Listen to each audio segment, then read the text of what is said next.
जय श्री राम, जय हनुमान जी। दोस्तों, मेरे YouTube चैनल पर आप सभी का हार्दिक स्वागत है। दोस्तों, मैक्सिमम जो जनता है या तो शनि से, चाहे राहु से, चाहे केतु से, चाहे अन्य क्रूर और पापी ग्रहों से वे प्रताड़ित रहते हैं और लाइफ में उनकी तरह तरह की समस्याएं आती है। इसी को मद्देनज़र रखते हुए अपनी स्थानीय जो कमेटी है उनका एडवाइस था कि पहले शनि पे, फिर राहु पे, फिर केतु पे उपाय बताएं और साथ में हनुमान जी के कुछ ऐसे चमत्कारी उपाय बनाए जो कोई कभी भी किसी भी जगह कर ले और उसके ज़िंदगी में कोई समस्या हो तो उसको लाभ मिले। इन्हीं को मद्देनज़र रखते हुए हमने जो ये वीडियो आज का बना रहा हूँ, तो ये ध्यान दे रहिएगा। शनि जन्म कुंडली में अगर अशुभ हो तो प्रबल दुखदाई बनते हैं और इतना कष्ट देते हैं कि शनि कब आए और कब गए, मारते जितना है उससे ज़्यादा रगड़ के रख देते हैं, घिसीट घिसीट के मारते हैं। तो शनि का उपाय करना चाहिए। देखिए, जो लोग थोड़ा सा ज्योतिष में इंटरेस्ट रखते हैं उन्हें पता होता है कि शनि की महादशा कब से कब तक है, अंतर्दशा कब से कब तक है, शनि उनके किस भाव के स्वामी हैं और शनि की ढैया कब चलेगी, कब उतरेगी, साढ़े साती कब चलेगी, कब उतरेगी, शनि की दृष्टि कब पड़ेगी आपके राशि के ऊपर, उसके अनुसार आपका प्रभाव पड़ेगा। दोस्तों, मैं क्लियर कर दूं कि 13 जुलाई से शनि की चाल जो है वो बकरी हो गई है। बकरी का मतलब टर्निंग, पीछे की तरफ मुड़ के उल्टी गति में है। तो शनि जिस भाव में बैठते हैं उसके आगे और पीछे घर को भी प्रभावित करते हैं, ये दुनिया जानती है। वैसे तीसरी, सातवीं और 10वीं दृष्टि होती है शनि की। जहाँ भी बैठते हैं उसके तीसरी, सातवीं और 10वीं घर को भी प्रभावित करते हैं, चाहे किसी की भी कोई भी राशि हो। अगर उसके दरमियान आ गया तो उनको इस तरह की प्रॉब्लम्स होती है। अब अशुभ शनि से बचाव के लिए एक तो शनि का डायरेक्ट उपाय करना चाहिए। अब 13 जुलाई से शनि की जो बकरी शनि हुए हैं उसका प्रभाव जो रहेगा वो रहेगा 28 नवंबर तक। तो इस 28 नवंबर तक कुछ राशि वालों को काफ़ी पीड़ित कर देंगे। हालांकि कुछ के लिए ठीक भी है, लेकिन कुछ को बहुत ज़्यादा प्रताड़ित करेंगे। तो अभी हम राशि वाइज नहीं बता रहे हैं, लेकिन बता रहे हैं कॉमन बातें जो सबको करना चाहिए। क्योंकि ढैया, साढ़े साती, महादशा, अंतर्दशा, गोचर में शनि का प्रभाव, शनि की दृष्टि, ये सब आती रहती हैं। और शनि अगर जन्म कुंडली में प्रबल मारक हो तो बहुत बड़ी दुर्घटना होती है या बहुत जटिल बीमारी आती है, तो समझिए कि जानलेवा ही साबित होती है। और शनि मजबूर भी करते हैं, मजदूर भी बना देते हैं और इतना मजबूर करते हैं कि आदमी तबाह हो जाता है, परेशान हो जाता है। तो शनि से बचने के कुछ उपाय और लास्ट में हम हनुमान जी से भी के बढ़िया उपाय जिससे शनि शांत हों वो भी बताएंगे। पहले हम डायरेक्ट शनि को शांत करने के लिए आपको बताते हैं। सबसे पहले अपने घर से पुराने कबाड़ को निकाल दीजिए।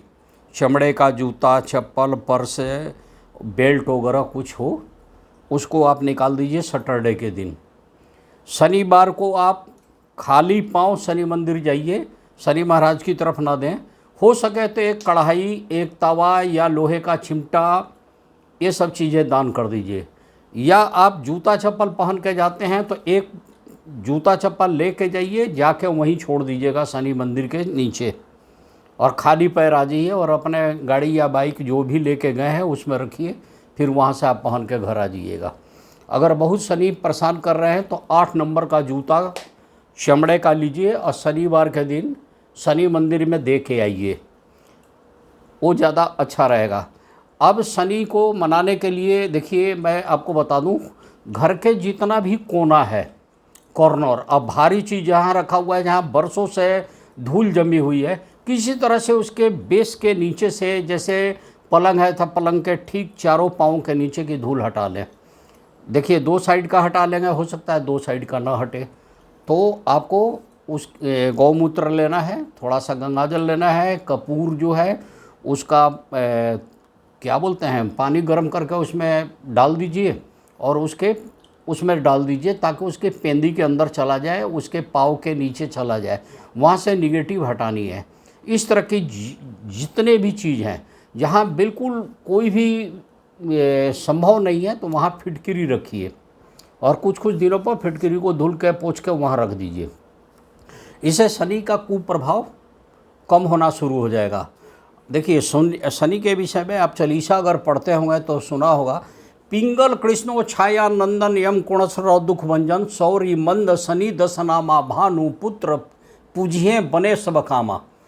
अगर शनि चालीसा पढ़ा जाए शाम के टाइम में पश्चिम दिशा में मुंह करके घर में तो ज़्यादा अच्छा है।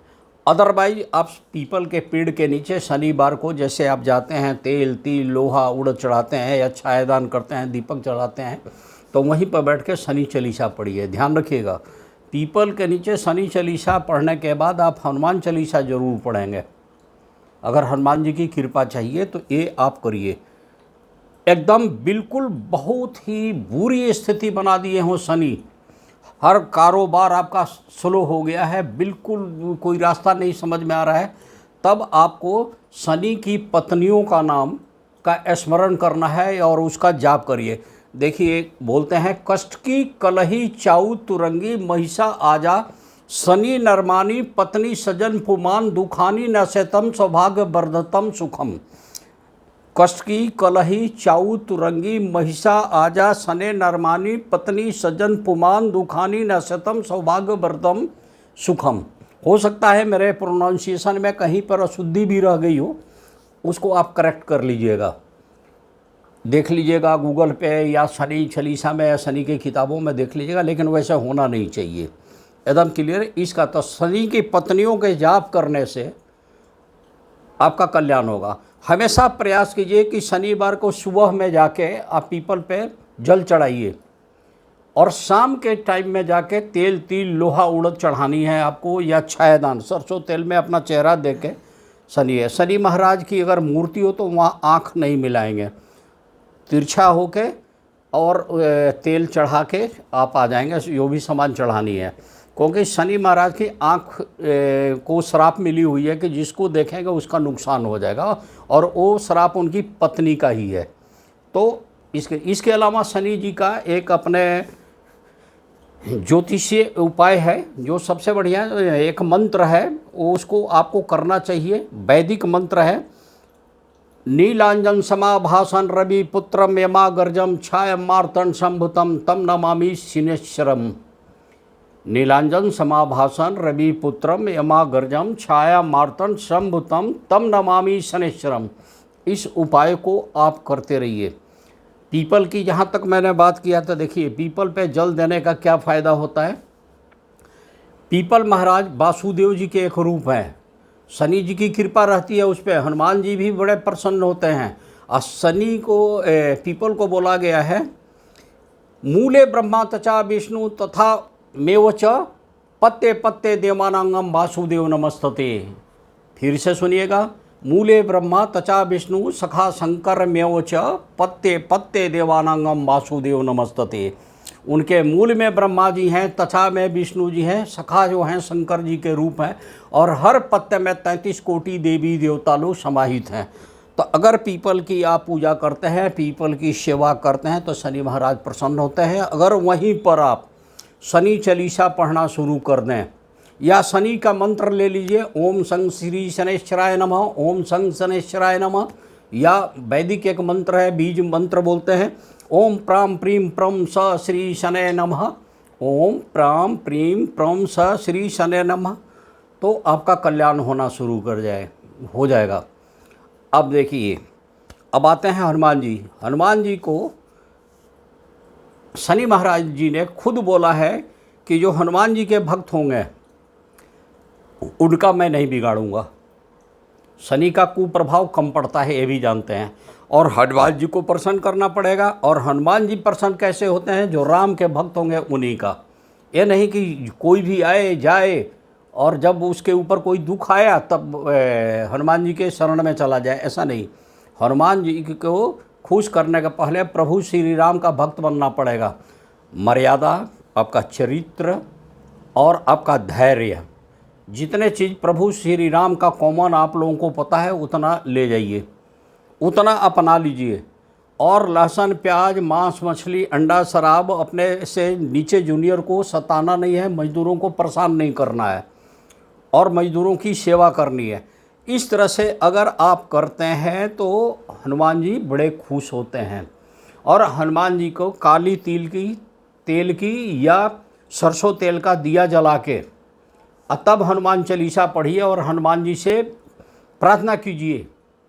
और हनुमान चालीसा जरूर पढ़िएगा, सुंदरकांड पढ़िए, इससे भी शनि का कुप्रभाव कटता है। कई लोग शमी के पत्ते को लेके मंगलवार के दिन या शनिवार के दिन या सोमवार के दिन शिव जी के, देवों के देव महादेव के ऊपर चढ़ा के भी जलाभिषेक करते हैं, उससे भी शनि कटते हैं। तो हनुमान जी के जो सच्चे भक्त हैं, यानी प्रभु श्री राम जी के भक्त पर हनुमान जी की कृपा बनती है। तो आप इस उपाय को करिए तो आपके शनि का कुप्रभाव कटेगा, चाहे वो 7.5 में हो, ढैया हो। अपनी जन्म कुंडली दिखा के आपके नियरेस्ट जो भी एस्ट्रोलॉजर हैं उनको दिखा के चेक करा दीजिए कि अगर आपके कार्य व्यवसाय में कोई रुकावट आ रही है, घर में बीमारी आ रही है या किसी मुसीबत में फंसे हैं तो कारण क्या है। तो जो रूट कॉज है उसको ज्योतिषाचार्य निकाल देंगे और उसको उपाय बता दें, उस उपायों को करते रहिए। शनि को सबसे ज़्यादा जो पसंद है काली चीज़ है, चमड़े की चीज़ है, तो तेल, तिल, लोहा, उड़द इसीलिए चढ़ाई जाती है। पान के पत्ते, काला कपड़ा, ये है, सुरमा भी, काली सुरमा भी चढ़ाई जाती है। तो ये सब ध्यान रखिएगा, इन उपायों को करिए और प्रभु श्री राम के शरणागत हो जाइए और प्रेम से बोलिए जय श्री राम, जय हनुमान जी, आप सबका सदा कल्याण हो।